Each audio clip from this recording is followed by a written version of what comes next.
எல்லாருக்கும் வணக்கம். காசிகால பைரவி வைரவரப்பணம் சரணம் ஜெகன்மாதா புவனேஸ்வரி சர்வேஸ்வரணம் காசிதேவகுல பண்டார வேதாச்சாரியா தற்பாரமப்பணம் சரணம் காஷாதேவகுரி தௌதிரும் கடாராமணகுரி தற்பாரமப்பணம் சரணம் பிரம்ம சிறுபம்பரேஸ்வரி நாரரி பாபாஜத்தருடைய அப்பணம் சரணம் ஓம் ஸ்ரீம் கால பைரவாய் கராசம் ஓமை சரண வைராஸ்வரி ஓங்கலிம் யோகபேஷபட்சம் சங்குரு வைரவாய் மங்கலம் ஓம் ஸ்ரீங்கிருமை ஜெகன்மாதாபிரா பரபிரம்ம சிரம வேல பைரவம் திருவடியப்பணம் சரண ஓங்கரே நம சிவாய பைரவ சிவம் திரிய விஷ்ணு ததாவாரா நட்சத்திர விஷ்ணு ரேவசா योगसकर्णं श्री विष्णुमाया जगत गुरु गुरु ब्रह्मा गुरु विष्णु गुरुदेव महेश्वर गुरु साक्षात् परब्रह्म तस्मै श्री गुरुवे नमो नमः. जयंती मंगला मंत्रकाली भद्रकाली कपाली दुर्गा சிமா சிவராத்திரி ஸ்வஹா சுதா நமஸ்வரே. தேதி 29ஆம் தேதி 7ஆம் மாதம் 2026 புதன்கிழமை காலை மணி 9:10 மணி போல் ஸ்ரீ ஜெகன்மாதா ஸ்ரீ யோகமாய ஸ்ரீ புவனேஸ்வரி தேவி காசிகால பைரவி பைரவருடைய ஆன்மீக தகவல். இன்றைக்கி 163 சதஸ் வீடியோ 163வது வீடியோ நாங்கள் பேசுகிறோம். இன்றைக்கி குரு பூர்ணிமா. எப்பயுமே ஆடி மாதத்தில் அசடா மாதம்னா சமஸ்கிருத வார்த்தையில் அசடா மாதம் என்பது ஆடி மாதம். இந்த ஆடி மாதத்தில் வர பௌர்ணமி தான் குரு பூர்ணிமா. சதுர்மஸ்யன்ட்டு ஒரு சொல்லுவோம். சதுர்மஸ்யன்னா இந்த 64 கலைகளும் 4 வேதங்களும் நம்மளுக்கு வகுத்து கொடுத்தது வேத வியாசகர் என்ற பிரம்மசூத்திரம். வேதத்துக்குன்னு பேர் பிரம்மசூத்திரம்னு சொல்லுவாங்க. பிரம்மனார உபதேசம் பண்ணது அந்த வேதத்தை வேத வியாசகர் என்பது அவர் நம்மளை 4ஆக பிரித்து நம்மளுக்கு வகுத்து கொடுத்தார். அந்த வேத வியாசகர், அதாவது வேதை தந்தைன்னு சொல்லுவாங்க. வேதத்துக்கு தந்தைன்னா வேத வியாசகர். அவருக்கும் நம்மளுடைய நம்மளுக்கு வழிகாட்டியாக இருந்த குருமார்கள். இப்போ எனக்கு வழிகாட்டியாக இருந்த குருமார்கள் எனக்கு முதல் எங்கள் அம்மா தான். அவங்க தான் எனக்கு இந்த ஜோதிடம் எல்லாம் சொல்லி கொடுத்தது. ரெண்டாவது எங்கள் தாத்தாட்ட நான் எல்லாம் கற்றுக்கல. ஆனால் எல்லா விஷயம் நான் பார்த்து புரிஞ்சுக்கிட்டேன். ஏன்னா அவர் ஒரே வார்த்தை சொன்னார், புவனேஸ்வரி அம்பாளை கும்பிடுன்னு சொன்னார். அதுக்கு பிறகு அவர் பைரவரை பற்றி அவர் எனக்கு சொல்லிக் கொடுக்கல. ஆனால் அவர் பைரவர் ரகசியமாக கும்பிடுவார், ரகசியமாக யாகம் பண்ணுவார். அதை நானே பார்த்தீங்க. இந்த கால பைரவர் சிலையை அப்போ ஐன்பொன் சிலை, சின்ன சிலை வச்சுருந்தார். ஒரு ஐன்பொன் ராத்திரியில் கோயிலில் திருக்காப்பட்டு ராத்திரியில் உட்காந்து தனிப்பட்ட யாகங்கள் செய்வார், ஜபம் பண்ணுவார், பூஜை பண்ணுவார். சிலர்களுக்கு சில சிஷியர்களுக்கு பக்த கோடிகளுக்கு தனிப்பட்ட சங்கல்பம் செய்வோம். நான் பார்த்துருக்கேன். அப்போ சொல்லிட்டு போவாங்க, ஐயா எனக்கு இந்த பிரச்சனையை என்னை தீர்த்து வைங்கன்னா அவர் என்ன செய்வார், அவங்களுக்காக சில ராத்திரியில் இரவில் பூஜை பண்ணும்போது அவருக்காக ஒரு பாத்திரம் இப்போ நான் பார்த்துருக்கேன். அதான் அப்போ நான் பார்ப்பேன், இது என்ன இது எனக்கு ஒன்றும் புரியலன்ட்டு. அது எனக்கு சின்ன வயசில் சரியாக அது புரியல. ஆனால் ஒரு விவரம் தெரிஞ்ச வயசுக்கு பிறகு இல்லை ஒரு உண்மை இருக்குது. நானும் அதை எங்கள் அம்மா மூலிமா கற்றுக்கிட்டேன். எங்கள் அம்மாவுக்கு எல்லாமே எங்கள் தாத்தா சொல்லி கொடுத்தது எங்கள் அம்மா மூலிமா நானுங்க கற்றுக்கிட்டோம். அந்த மந்திர பூஜை முறைகள் எல்லாமே. அப்புறம் நான் செய்த பலன் பார்த்து நானும் சுயநலமாக தான் இருந்தேன், யாரும் சொல்லிக் கொடுக்காம. எங்கள் தாத்தா அப்படி இருந்தால் அதே மாதிரி நானும் இருந்தேன். அந்த டைம்லாம் கம்யூனிகேஷன் ரொம்ப குறைவாச்சு. ஹெட்ஃபோன்லாம் கிடையாது. இப்போ வாட்ஸ்அப் இருக்குது, டிக்டாக் இருக்குது. நம்ம எல்லாமே மக்களுக்கு விளக்குறோம், எல்லாம் கற்றுக்குறாங்க, பலனும் பார்க்குறாங்க இல்லையா. அப்போ 2008க்கு பிறகு தான் இந்த வழிபாடு நான் சொல்லிக் கொடுத்தேன். இந்த புவனேஸ்வர வழி வழிபாடு. இந்த புவனேஸ்வர அம்பாள்கிட்ட ஒரே ஒரு தத்துவம் என்னென்னா, மிகப்பெரிய தத்துவம் என்னென்னா, ஒரு தாயார், ஒரு தந்தையார், ஒரு பக்த கோடிகள், ஒரு நண்பர்கள், எந்த தெய்வத்தை வேணால் கும்பிட்டுட்டோம். அம்பாள் வர்க்கம், பெண் வர்க்க தெய்வங்களான மாரியம்மன், காளி, துர்கா, பட்டிங்கிற, வாராகி, ஜோலாமிகை, காட்டேரி, மோகினி எல்லாம் அம்பாள் அம்சம் தான். எல்லாம் அம்பாள் தான். நீங்கள் எந்த அம்பாளை கும்பிட்டாலும் சரி, மாரியம்மனை கும்பிட்டாலும் சரி, எல்லாம் என்ன கும்பிட்டாலும் சரி. ஆனால் இத்தனை அம்பாளுக்கு ஒரே தனி சிறப்பு புவனேஸ்வரிக்கு இருக்குது. நானே காதால் கேட்டது ஒரே விஷயம் என்னென்னா, ஒரு அம்பாளை பூஜை பண்ணும்போது நம்மளுக்கு தெரியாத தப்புகள் நம்ம செஞ்சுருப்போம், நம்மளுக்கு தெரியாத தவறான மந்திரங்கள் நம்ம உபதேசம் பண்ணியிருப்போம், இல்லை அதை ஜபம் பண்ணியிருப்போம். அந்த தோஷங்களும் அந்த பாதிப்பும் வெட்டக்கூடிய ஒரே தேவி மந்திரத்தில் இருக்க சொன்னால் அது புவனேஸ்வரி அம்பாள் மந்திரத்தில் தான் உண்டு. அதான் தசமகாவித்தியில் நீங்கள் பார்த்தீங்கன்னா, தசமகம் 10 அவதாரம். அம்பாலோட 10 அவதாரத்தில் காளி வரும், 2 சின்ன மஸ்தா, வாராகி அப்படின்னு வரிசையாக வரும். இப்போ இந்த 10 அம்பாலோட தசமகா வித்தியில் புவனேஸ்வரி 4ஆம் தேவியாக தான் வருவாங்க. இது குருமார்களுக்கும் நல்லா தெரியும். நல்லா படித்த குருமார், உபாசனை பற்றவங்களுக்கு கேளுங்கன்னு சொல்லுவாங்க. இந்த புவனேஸ்வரி மந்திரத்துக்கு மட்டும்தான் நம்மளுக்கு செய்த தவறுகள், தெரியாமல் செய்த தவறுகளுக்கு பாவ விமோசனம் சொல்லி உண்டு. அதான் நான் அடிக்கடி சொல்லுவேன், நீங்கள் புவனேஸ்வரி அம்பாளை கும்பிட்டு பைரவரை கும்பிடுங்க, புவனேஸ்வரி அம்பாளை கும்பிட்டுட்டு வாராகி கும்பிடுங்க, புவனேஸ்வரி அம்பாளை கும்பிட்டுட்டு மாரியம்மனை கும்பிடுங்க, புவனேஸ்வரி கும்பிட்டுட்டு மற்ற தெய்வங்களை கும்பிடு. ஏன் சொன்னால் நம்மளுக்கு தெரியாத செய்த தவறுகளையும் தெரியாத சொன்ன மந்திரங்களும் தோஷமும் நம்மளுக்கு வரக்கூடாதுன்னா புவனேஸ்வரி மந்திரத்துக்கு மட்டும்தான் உண்டு. இது வந்து இந்த தசாமகா வித்தியை வந்து ஃபுல்லாக படித்தவங்களுக்கு தெரிய வரும். தெரிய வரும். அதனால் நான் வந்து எப்பயுமே வந்து புவனேஸ்வரி மட்டும் எல்லோரும் கும்பிடு நான் சொல்ல மாட்டேன், தவறு நினைக்காதீங்க. நீங்கள் எல்லா தெய்வத்தையும் கும்பிடு, எல்லாத்தையும் ஒரு அம்பாள் தான். ஆனால் இந்த புவனேஸ்வரி பூஜையை சேர்த்துக்குங்க, புவனேஸ்வரி பாராயணம் பண்ணுங்கள், புவனேஸ்வரி மந்திரத்தை சொல்லுங்கன்னு ஏன் சொல்கிறேன்னா, அந்த தோஷம் நம்மளுக்கு பட்ட தோஷங்கள் அது விலகணும் இல்லையா, அது விமோசனம் நம்மளுக்கு எடுக்கணும் இல்லையா, அப்போ தான் நம்ம வந்து முழுமையான பலன் நம்ம பெற முடியும். அது முதல் விதியும். ரெண்டாவது வந்து இந்த குரு பூர்ணிமா, அதாவது இந்த புதன்கிழமை அமாவாசை, இன்னைக்கு 29 7ஆம் மாதம் வந்து புதன்கிழமை வர அமாவாசை, அது குரு பூர்ணிமா. உங்களுக்கு வழிகாட்டிய குரு, ஒரு குரு கண்டிப்பாக, குரு உங்களுக்கு தந்தை, குரு உங்களுக்கு தாய் தான் குரு. ரெண்டாவது தந்தை, உங்கள் 2 பேருக்கு நமஸ்காரம் பண்ணணும், அவங்கள கடவுள். ரெண்டாவது உங்களுக்கு 3வது வழிகாட்டிய உங்களுக்கு ஒரு குரு இருப்பார். உங்கள் மனசுக்கு தெரிஞ்ச, உங்கள் மனசுக்கு ஒரு உண்மையான குரு ஒருத்தர் இருப்பார். அவர் பேச்சு கேட்டு, அவர் சொன்ன பூஜை கேட்டு நான் நல்லா இருக்கேன்னு சொன்னால் அவரை நீங்கள் குருவாக நீங்கள் நினைக்கணும். அவருக்கு ஒரு தட்சணை கொடுக்கணும், வசதிக்கு ஏற்ற மாதிரி கொடுங்க. அது 10 வழியாக இருந்தாலும் சரி, 100 வழியாக இருந்தாலும் சரி, 1000 வழியாக இருந்தாலும் சரி, ஏன் 10,000, உங்கள் வசதிக்கு ஏற்ற மாதிரி நீங்கள் கொடுத்தே ஆகணும். அப்போ தான் அவர் சொல்லிக் கொடுத்த பாடம் அது நிலைச்சு நிற்கும். உங்களுக்கு கிடைத்த புண்ணியம் அடுத்த தலைமுறைக்கு வந்து சேரும். தவறாக வச்சுக்காதீங்க. ஏதாவது இது வந்து பின்னால் எனக்கு லாபத்தை வைத்து பேசுகிறேன் நினைக்காதீங்க. இதுதான் உண்மையான குரு தர்மம். இப்போ நான் கூட அடிக்க சொல்வேன் என் குரூப்பில், அதாவது என்கிட்ட குரூப்பில் செய்கிறாங்க, எல்லோரும் கற்றுக்குறாங்க. நல்லா வந்த பிறகு உங்களுக்கு பிடிக்கல நீங்கள் வெளியிருங்க, ஆனால் எனக்கு குணம் மட்டும் பேசாதீங்க, தோஷமாக ஆகிரும்னு சொல்லுவேன். உங்களுக்கு பிடிக்கலையா, ஓகே நான் வந்து கெட்டவன், நான் உங்களுக்கு ஏமாத்துறேன் உங்களுக்கு தெரிஞ்சிருச்சு சொன்னால் உங்கள் மனசு போய் நீங்கள் வெளியிருங்க, ஆனால் தப்பாக பேசாதீங்க, அது குரு தோஷம் ஆகிடும். ஏன்னா இன்ன வரைக்கும் நான் சத்தியமாக சொல்கிறேன், என் மூலியமாக எனக்கு நல்லா தான் இருக்கிற தவிர யாரும் கெட்டு போனதே கிடையாது. என் வழிபாடை மாற்றி செஞ்சு பலன் பார்க்காம போனவங்க தான் இருக்காங்க, பலன் பார்க்காம போனவங்க தான் இருக்காங்க. அதாவது என்னோடய வழிபாடு முறையை மாற்றி செய்வது, எல்லா வழிபாடு செஞ்சு தான் இந்த புவனேஸ்வர் பயிர் வழிபாட்டுக்கு வருவாங்க.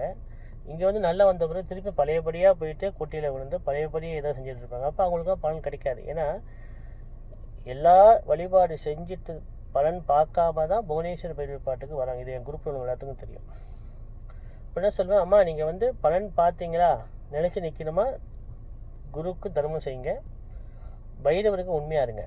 உங்கள் மனசுக்கு முதல்ல நீங்கள் உண்மையாக இருக்கும். இப்போ நான் எப்படி மனசுக்கு உண்மையாக இருக்கேன், என் மனசுக்கு நான் சத்தியமாக இந்த வரைக்கும் யாருக்கு நான் துரோகம் நினச்சதும் இல்லை, கெட்டு போங்க நான் நினச்சதே இல்லை. ஐயோ அவங்க ஐயோ இந்த ஒருத்தர் கஷ்டப்படுறாங்களே, இந்த வழிபாடு நல்லா வரணுமே நான் ஆசை தான் பட்டுக்கினே தவிர கெட்டு போகிறோம் நான் சத்தியமாக சொல்கிறேன், நான் நினச்சதும் இல்லை, நான் சொன்னதும் இல்லை. அதனால் என்ன சொல்லுவேன், நீங்கள் எப்பயுமே இந்த புவனேஸ்வர் வழிபாடு சரிவர செய்யுங்க. அதுவும் இன்றைக்கி குரு பூர்ணிமா. ரெண்டாவது வந்து இந்த சன்னியாசி குருமார்கள்லாம் இருக்காங்க, சன்னியாசி தீட்சை பெற்று குருமார்கள் இருக்காங்க இல்லையா, இப்போ அவங்களுக்கும் நீங்கள் வந்து விசேஷ பூஜைகள்லாம் சில மடம் இருக்கு இல்லையா, மடம்னா இப்போ சங்கர மடம், சிருங்கி மடம் அப்படின்னு இந்த மடங்கள்லாம் இருக்கும். ஆதின மடம் தான் மடம், இப்போ ஆதின குரு மடம். இப்போ இந்த மாதிரி மடங்களுடைய சன்னியாசிகள், குரு வந்து சன்னியாசிகள் தான் இருப்பாங்க. இருக்கும்போது அவங்களுக்கு அவங்க சிஷியப்பிள்ளை குரு பூஜை பண்ணுவாங்க. அப்படி செஞ்சால் தான் அந்த பலன் நிலைச்சி நிற்கும், அந்த புண்ணியம் தொடர்ந்து வரும், அந்த மடத்துக்கு தொடர்ந்து வரும். ஏன்னா குருவை வந்து நிந்திச்சுட்டாலே வந்து தோஷம் ஆயிரும், எல்லாமே தலைகளை மாறிடும். அதான் இந்த குரு தோஷம் பரிகாரமே கிடையாதுன்றாங்க வேதத்தில். குரு நிந்தித்தால், உண்மையான குரு, பொய் குரு இல்லை, பொய் குரு ரொம்ப பேர் இருக்காங்க, அது பக்கம் இருக்கட்டும். ஒரு உண்மையான சம்பவம் நடந்தது பாருங்கள். இது வந்து பைரவுக்கு தெரியும். ஒருத்தவங்க என்கிட்ட ஹோமம் செய்ய வந்தாங்க. அவங்க ஒரு கேள்வி கேட்டாங்க. ஐயா, அவங்க வசதியானவங்க தான், பேர் சொல்ல விரும்பலை. அவங்க வந்தாங்க, ஐயா என்னோடய நண்பர் கூட்டாளி ஒருத்தர் இருக்கார், அவர் வந்து சாமி ஆடுவார், சாமி ஆடி ஏதோ குறி சொல்லுவார், என்னோட கணவன் ரொம்ப நம்புவார் அவரை. நான் சொன்னேன்மா, சாமி ஆடுறது பொய் இல்லை, சில தேவதைகள் வந்து பேசும், அது உண்மைதான். ஆனால் வேதப்படி நாங்கள் அதை ஏற்றுக்க மாட்டோம், வேத வழிபாட்டில் அது இல்லை, வேத வழிபாட்டில் இல்லை. ஆனால் அவர் சொல்லி உங்களுக்கு பலன் நடந்துச்சு, நல்லா இருக்கிறீங்கன்னா அவர் குருவாக நீங்கள் ஏற்றுக்கணும், அவரை குறை சொல்லக்கூடாது, இதை உங்கள் நம்பிக்கையை பாழாக்கக்கூடாது. அவர் இப்போ இறந்துட்டாரியா, அவருக்கு 3 பொம்பளை பிள்ளைய, அந்த 3 பொம்பளைக்கு நாங்கள் தான் செலவு பண்ணி படிக்க வைக்கிறோம், எல்லா வசதி பண்ணுறோம். நான் சொன்ன கையெழுத்து கும்பிட்டேன். இது பெரிய குரு தர்மம். கடைசி மட்டும் ஒரு குரு அவர் சாமியானா என்ன, கிடா வெட்டினா என்ன, குறி சொன்னா என்ன, ஏதோ பண்ணிட்டு போகிறார். ஆனால் அவர் மூலம் நீங்கள் நல்லா வந்தீங்களா இல்லையா? அவர் மூலியமாக நீங்கள் நல்லா வந்தீங்க. அவர் ஏதோ வாக்கு சொல்லி நல்லா வந்தீங்க. அவர் தெய்வமாக நினச்சிட்டிங்க. அவர் இறந்த பெண் அவங்க குடும்பம் கஷ்டப்படுதுன்னா நீங்கள் அவங்க பிள்ளைங்களுக்கு உதவி செய்கிறீங்க பார்த்தீங்களா? அது பெரிய குரு தர்மம். நீங்கள் நல்லா இருப்பீங்கம்மா, உங்கள் பிள்ளைங்க வாழ்க்கை நீங்கள் கஷ்டமே பட மாட்டீங்க. அதான் வேதத்தில் சொல்லுவாங்க, தரித்திய கிருகாதானம் சூனேச பிம்பானாம் பூஜானம் அநாத பிரேத சம்கரணம் அஸ்வபீத சமன்மீதம். தரித்திய கிருகாதானம்னா ஒரு குடும்ப தரித்திரியாக இருக்கும்போது குடும்பத்துக்கு உதவி செய்வது. அதுவும் குறிப்பாக இந்த மாதிரி சிலர் நேரம் சரியில்லாத போது கஷ்டம் வரும்போது நம்மளுக்கு முடிந்தால் உதவி செய்யணும். ஆனால் ஓத்திரம் பண்ணவே கூடாது. முடிந்தால் ஒருத்தவங்களுக்கு உதவி செய்யணும், முடியலையா ஒதுக்கிக்கணும். ஆனால் நம்மளால அவங்களுக்கு எந்த ஒரு தவறும் அழைக்கக்கூடாது. அப்போ நான் சொன்னாம்மா, நீங்கள் அந்த பிள்ளைங்களை உங்கள் குழந்தைங்கள தத்தெடுத்து வளர்க்குறீங்க பார்த்தீங்கன்னா அந்த மனசு மொதல் உங்களுக்கு வருது பற்றி நீங்கள் நல்லா இருப்பீங்கம்மா, உங்கள் பிள்ளைங்க நல்லா இருப்பாங்கன்னு நான் சொன்னேன். ரொம்ப ரொம்ப சந்தோஷம். அந்த மாதிரி தர்மமாக நான் பார்த்துருக்கேன். அந்த மாதிரி நல்ல மனம் படைத்த தெய்வத்தை நான் பார்த்துருக்கேன். அவங்க என்ன எனக்கு தெரியும். எனக்கும் மாதம் குருதட்சணை சொல்லக்கூடாது. அவங்களும் ஐயா நீங்கள் ஓமம் செஞ்சு நல்லா வந்தேன், இன்னும் நல்லா இருக்கேன், நான் ஒரு பெரிய பிரச்சனை மாட்டினேன், உங்கள்கிட்ட வந்து ஓமம் செஞ்சேன், 3 யாகம் பண்ணேன், இப்போ ரொம்ப நல்லா இருக்கேன், வருஷம் நான் 2 யாகம் 3 யாகம் பண்ணிக்கிட்டு தான் இருக்காங்க. அப்படியே சொல்ல விரும்பக்கூடாது. அவங்க சத்தியமாக சொல்ல இன்ன வரைக்கும் எனக்கு மாதம் குருதட்சணை போட்டுருக்காங்க. வேணாம்மா, எதுக்குமா, எனக்கு தான் நிறைய பேர் கொடுக்குறாங்க குருவா. ஐயா நீங்கள் எனக்கு குரு, நீங்கள் செஞ்ச சில சொல்லிக் கொடுத்த பூஜை நான் கேட்டு செஞ்சு நல்லா இருக்கேன்.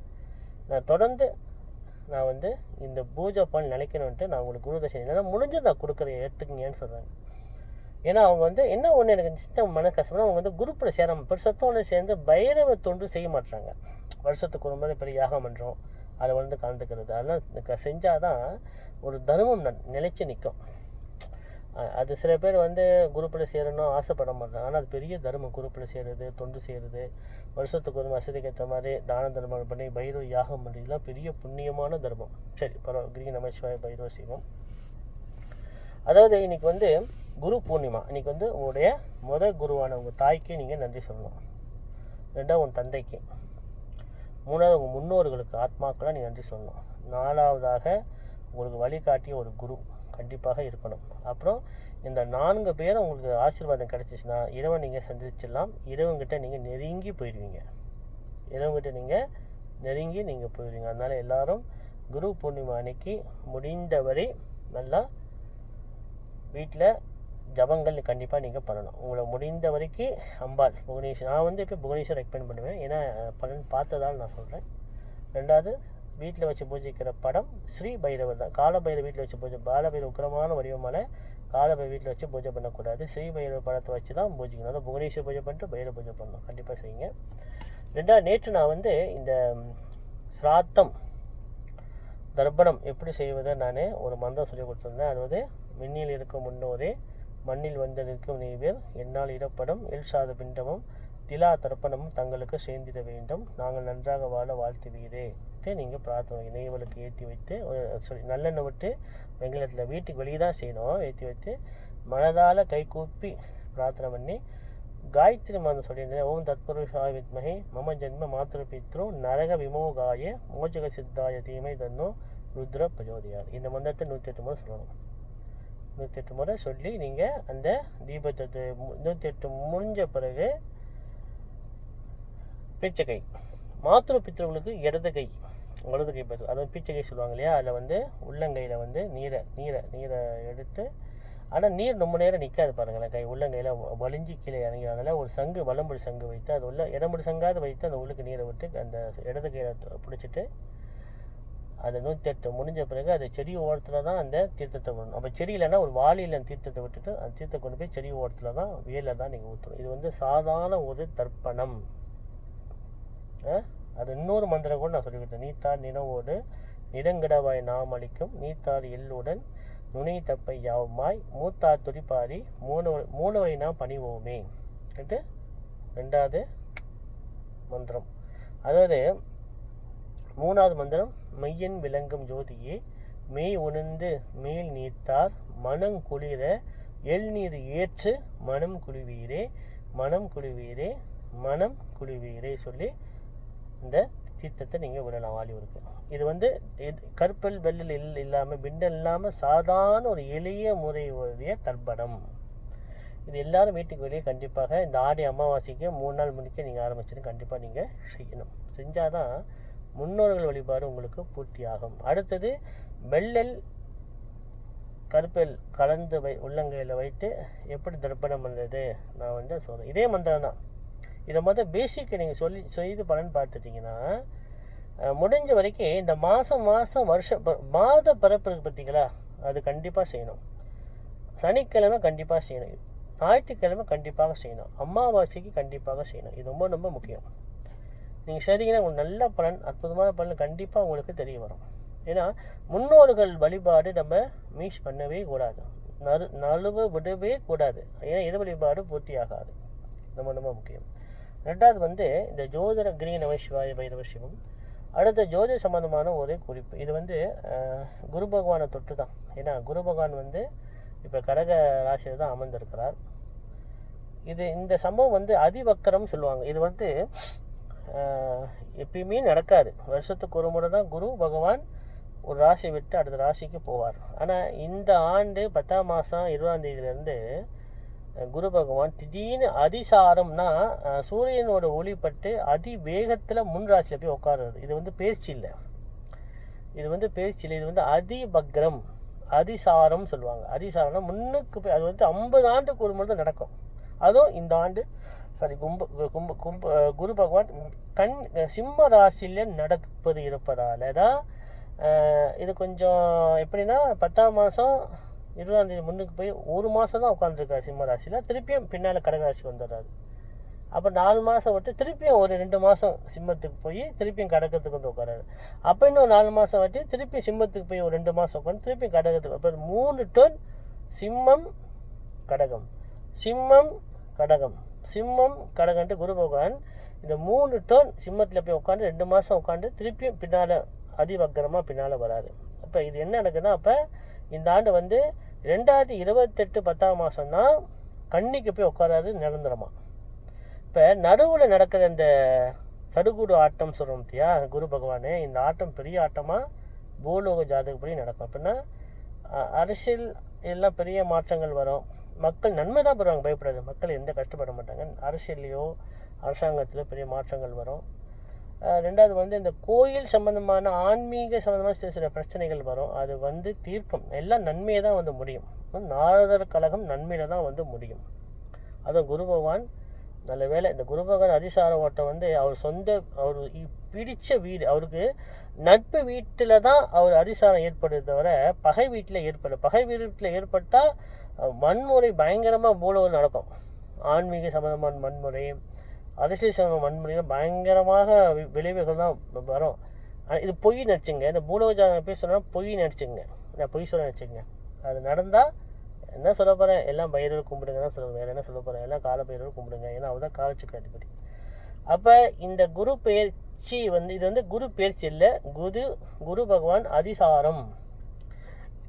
இது இந்த பஞ்சாங்கம் ஆசிரியர்கள் இந்த சரிவர விளங்கும். ஆனால் நான் பலனை நான் சொல்கிறேன். இப்போ நடந்த ஒரு பக்கம் இருக்கட்டும், மக்களுக்கு அது முக்கியம் இல்லை. குரு எங்கே போய் உட்காண்டா அவங்களுக்கு என்ன பலன் நடக்குது அதான முக்கியம். இப்போ 2 மாதம் 4 மாதம் 2 மாதம் இப்படி மாற்றி உட்காந்துருக்காரு. இப்போ என்ன நடக்க போகுதுன்னா, புது திட்டங்கள் எல்லா அரசாங்கம் நடக்கும். அரசாங்கத்தில் சில ஆனால் நன்மையை தான் பிறகு முடியும். மக்களுக்கு நன்மையை தான் முடியும். இதை மைந்தராது. குரு பகவான் யாரையும் கொல்ல மாட்டார். இந்த பூலோகத்தில் கூட்டமாக சாவடிக்கிற கிரகனா ராகுவும் சனி பகவான் தான். எப்போ ராகு பகவான் மிதனம் தனுசு இந்த வீடுகளை அவர் சஞ்சாரம் பண்ணும் போது தான் ஆபத்தில் போய் முடியும்.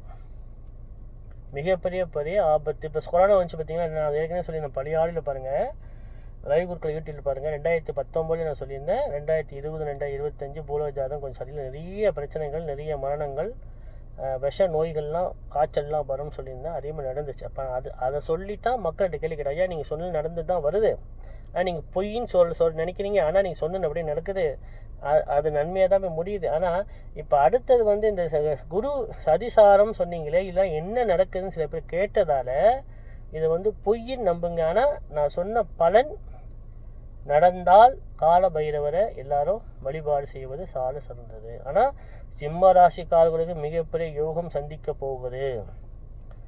வழிபாடு செஞ்சால் மிகப்பெரிய ஒரு யோகத்தை வரும். வழிபாடு செய்யலைன்னா அடி பாதாள தள்ளத்துக்கு தள்ளப்படும். இது மட்டும் தெரிஞ்சுங்க. அதாவது நான் ஜாதகம் பார்க்கற பக்கம் இருக்கட்டும், ஆனால் வழிபாடு மட்டும் விட்டுறாதீங்கன்னு நான் சொல்லுவேன். எந்த தெய்வத்தையும் ஒதுக்காதீங்கன்னு சொல்லுவேன். எல்லா தெய்வங்களும் ஒன்று தான். எனக்கு ஒரு கருப்பு சாமிப்பத்தை கூட என்னை பைரவர் தான் நினைப்பேன். அவர் பைரவரா, அவ்வளோ அழகாக ஜம்முன்னு இருக்காரு, கத்தியும் சூடும் மீசையும் சுருட்டும் வச்சுக்கிட்டு ஏதோ ஒரு இருக்கார், அவர் பைரவர் தான். எனக்கு பைரவர் தான். மற்றவங்க எப்படி வேணால் கும்பிட்டு போகிறாங்க, அது எனக்கு முக்கியம் இல்லை. முனிஷனை பார்த்தா எனக்கு பைரவர் தான். ஏன்னா இவங்க அத்தனையும் கால பைரவர் அம்சம் தான். 108 அவதாரத்தில் அவதாரம் தான். ஆனால் பேர் வித்தியாசம் பட்டுச்சு, வழிபாடு மாறப்பட்டது, அவ்வளோதான். இப்போ ஒருத்தன் கிடா வெட்டார பள்ளிப்படம் கேட்டால் கேட்க மாட்டான்.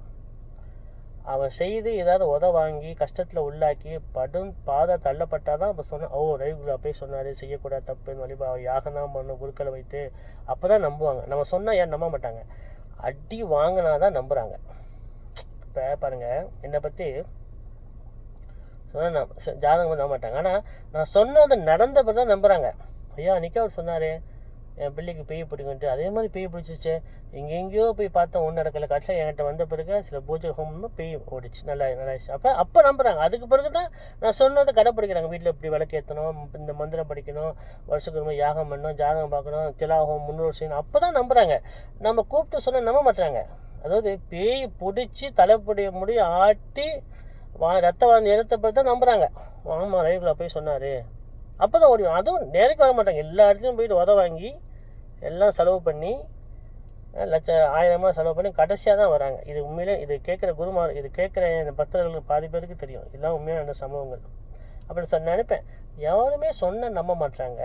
அவங்களுக்கு ஏதோ ஒரு பிரச்சனை வந்தால் தான் நம்புகிறாங்க. பிரச்சனை நான் சொன்ன பரிகாரத்தை கேட்டு செஞ்சு பார்த்த பிறகு தான் நம்புகிறாங்க. ஆண்டவனுக்கு கூட சோதனை, ஆண்டவனை நம்புறதுக்கு கூட சோதனை வந்தால் தான் நம்புகிறாங்க. அவங்களுக்கு சோதனை வந்தால் நம்புகிறாங்க. அதான் மனிதனுடைய இயல்பு, மனிதனுடைய குணம், மனிதனுடைய இயற்கையோட தன்மை. அது அப்படி தான் நடக்கும். இப்போ நான் சொல்கிறேன், குரு இப்படி வரப்போகிறாரு, இந்த பிரச்சனை வருது, நம்ப மாட்டாங்க. நடந்து முடிஞ்ச பிறகு தான் ஆமாம் அப்பயே சொன்னார், நம்ம தான் கேட்கலன்றாங்க. அது ஆண்டவன் சித்தம். சரி, பரவாயில்ல. கிரி நமச்சிவாய பைரவ சிவம். எல்லாரும் இந்த குரு பூர்ணிமை அன்னைக்கு உங்கள் தாயை குருவாக வழிபாடு செய்யுங்க, தந்தையை வழிபாடு செய்யுங்க. அதில் பின் உங்கள் குரு வழிபாடு செஞ்சுட்டு அதை பின் இறைவனை கும்பிட்டுங்க. நீங்கள் வாழ்க்கையில் சில நல்ல மாற்றங்கள், பெரிய யோகத்தை சந்திப்பீங்க. ஓம் கிரீம் நமசிவாய பைரவ சிவம்.